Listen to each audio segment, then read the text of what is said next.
So one more here, and this one's to illustrate the fact that it's not about what's true, it's about what we can prove. So the question is, are these two figures congruent? The truth is that yes, they are. But can we prove it? Remember, the only way we know how to prove that two things are congruent currently is that all corresponding parts are congruent. And we can pretty quickly here figure out that we don't have enough information because, for example, we can't prove that angle C is congruent to angle F. Well, shoot.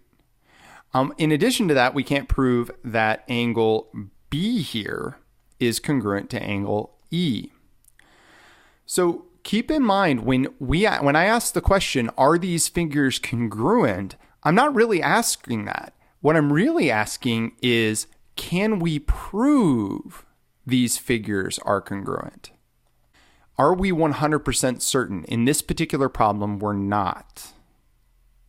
Now, I will point out that in fact these are congruent. There is a postulate that we're going to learn in a little bit, but until we learn it, we can't be certain.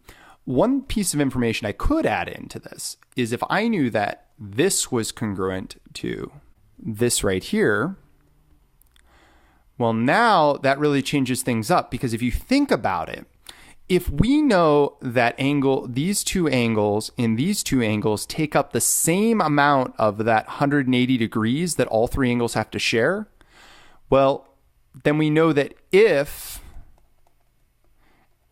angles B is congruent to angle E and angle A is congruent to angle D, then we do in fact know that this is congruent to that.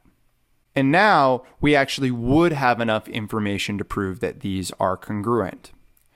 That being said, if I backtrack to where I started, we could not actually prove that these were congruent without that additional piece of information that I added in.